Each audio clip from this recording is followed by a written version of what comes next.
Olá pessoal, eu sou a Tamara e chegamos no nosso último capítulo do livro Os Mensageiros, capítulo 51, Nas Despedidas.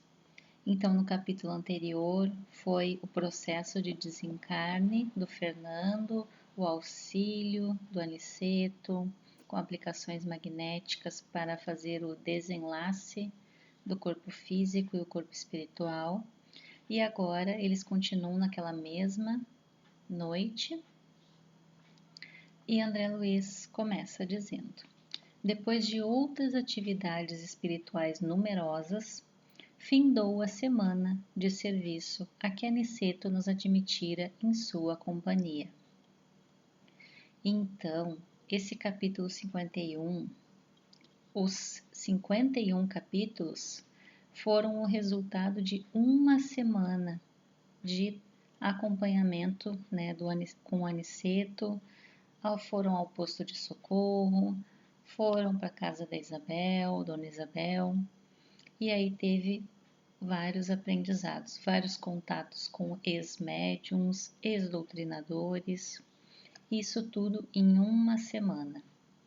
Seguíramos o nobre instrutor através de tarefas variadas e complexas.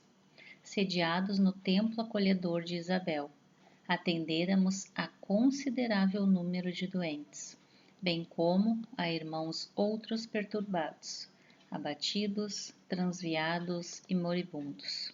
Nosso orientador tinha para todos os casos maravilhosos recursos de improvisação, sempre atencioso e otimista. Aqueles poucos dias de trabalho novo encheram-me o cérebro de raciocínios novos e o coração de sentimentos que até então desconhecera. Ao contacto das revelações de Aniceto, nos domínios da eletricidade e do magnetismo, reformara todos os meus antigos conhecimentos de medicina. A ascendência mental no equilíbrio orgânico, as forças radioativas, o campo das bactérias, a visão mais ampla da matéria organizada.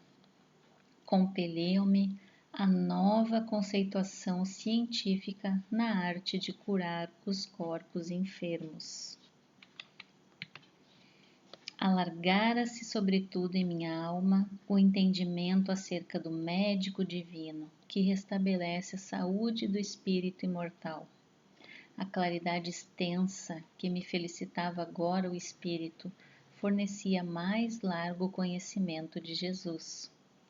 Compreendi então que a fé não constitui uma afirmativa de lábios, nem uma adesão de ordem estatística.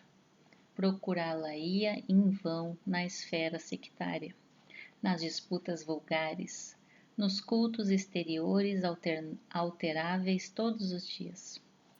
Era assim uma fonte de água viva, nascendo espontaneamente em minha alma.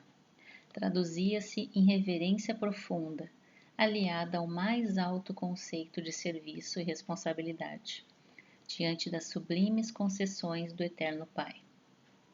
Encontrar um tesouro inacessível à destruição e um bem intransferível por nascido e consolidado em mim mesmo.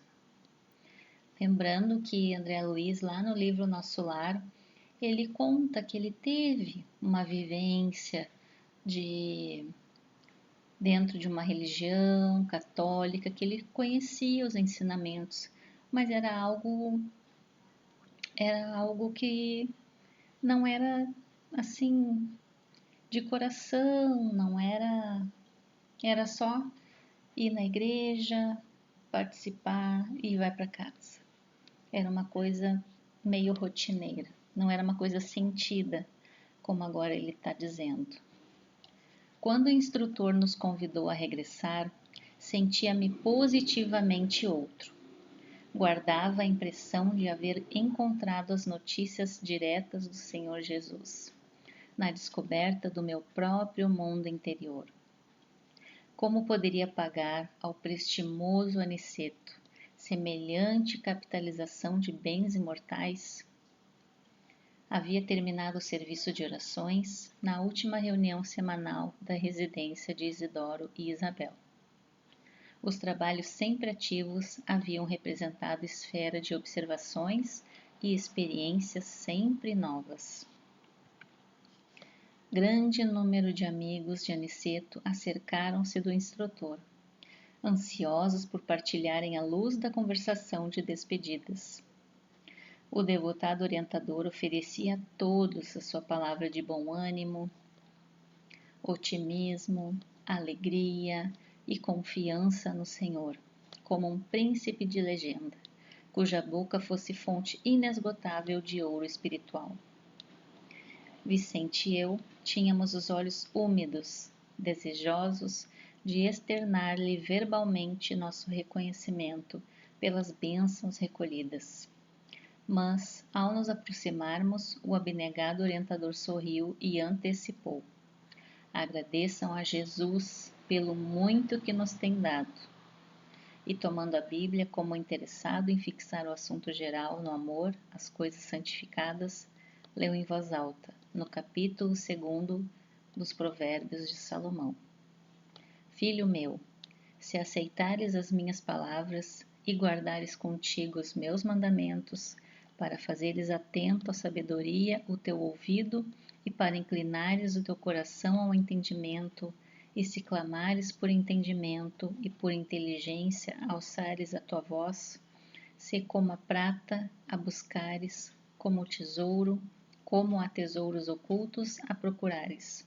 Então entenderás o temor do Senhor e acharás o conhecimento de Deus. Provérbios.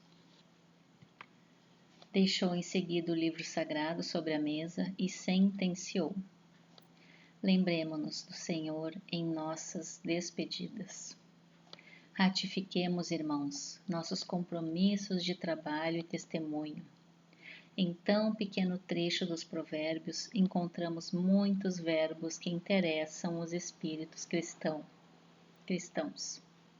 Aceitar os mandamentos divinos e guardá-los, tornar o ouvido atento e o coração esclarecido, pedir entendimento e inteligência, alçando a voz acima dos objetivos inferiores, buscar os tesouros do Cristo e procurar-lhe o programa de serviços. Representa o esforço nobre daquele que de fato deseja a divina sabedoria. Não esqueçamos esses deveres. Como a pausa se fizesse mais longa, um irmão rogou ao querido amigo prosseguisse na interpretação do texto. Mas Aniceto replicou em tom fraternal: por agora, meu irmão, não é mais possível. Outras obrigações nos chamam de longe. E dirigindo-se particularmente a Vicente e a mim, acentuou: já que voltaremos pela estrada comum, poderemos esperar por nossa amiga Isabel para apresentar-lhe nossos agradecimentos e despedidas. Daí a momentos, a nobre companheira de Isidoro, abandonando o corpo ao repouso do sono, veio até nós, junto do esposo espiritual, atendendo ao convite mental do nosso dedicado orientador. Aniceto exprimiu-lhe profundo reconhecimento, falou-lhe da nossa alegria, das oportunidades santas do serviço que a bondade divina nos havia proporcionado. Dona Isabel agradeceu, comovidamente, deixando transparecer as lágrimas da gratidão que lhe dominava o espírito. Nobre Aniceto, disse enxugando os olhos, se for possível, voltai sempre ao nosso modesto lar. Ensinai-me a paciência e a coragem, generoso amigo. Quando puderdes, não me deixeis transviar nos deveres de mãe, tão difíceis de cumprir na carne, onde os interesses menos dignos se entrechocam com violência. Amparai-me as obrigações de serva do Evangelho de Nosso Senhor. Por vezes, profundas saudades da família espiritual me dilaceram o coração. Desejaria arrebatar meus filhos à esfera superior, incliná-los ao bem, para que a nossa união divina não tarde nos planos mais altos da vida. E essas saudades de nosso lar me pungem a alma, ameaçando por vezes minha tarefa humilde na terra.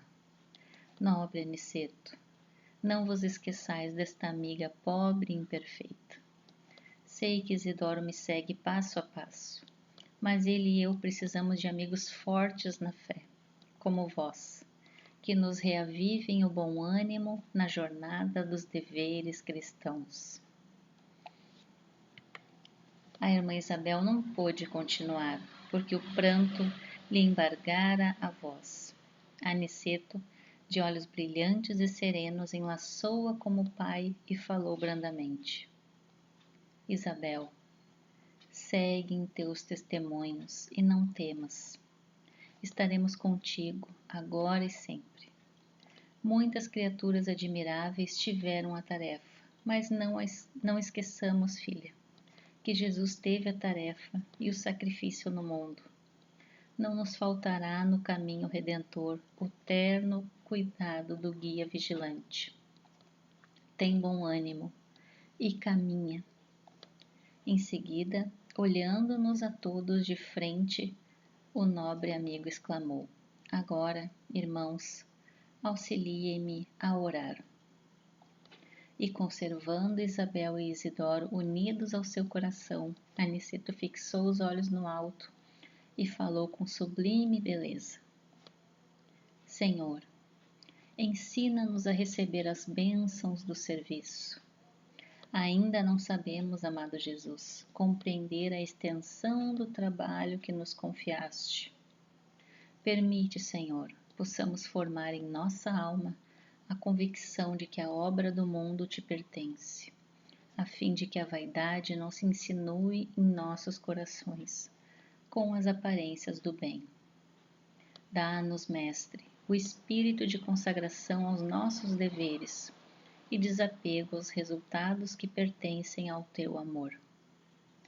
Ensina-nos a agir sem as algemas das paixões, para que reconheçamos os teus santos objetivos.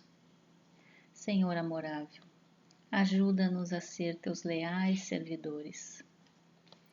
Amoroso, concede-nos ainda as tuas lições. Juiz reto, conduzemos aos caminhos direitos. Médico sublime, restaura-nos a saúde. Pastor compassivo, guia-nos à frente das águas vivas. Engenheiro sábio, dá-nos o teu roteiro. Administrador generoso, inspira-nos a tarefa. Semeador do bem, ensina-nos a cultivar o campo de nossas almas. Carpinteiro divino, auxilia-nos a construir nossa casa eterna. Oleiro cuidadoso, corrige-nos o vaso do coração. Amigo desvelado, sê indulgente ainda para com as nossas fraquezas. Príncipe da paz, compadece-te de nosso espírito frágil. Abre nossos olhos e mostra-nos a estrada de teu reino. Aniceto calou-se comovido e de olhos úmidos, contendo a custo as lágrimas do meu reconhecimento, incorporei-me à nobre caravana que seguiria conosco de regresso a nosso lar. E aqui termina o nosso capítulo, o nosso livro, com tantos e tantos ensinamentos de uma semana, mas de muito conteúdo, de muita experiência, de muitas possibilidades. Então, fiquem todos com Deus, bons estudos a todos nós e até o nosso próximo livro. Um abraço a todos.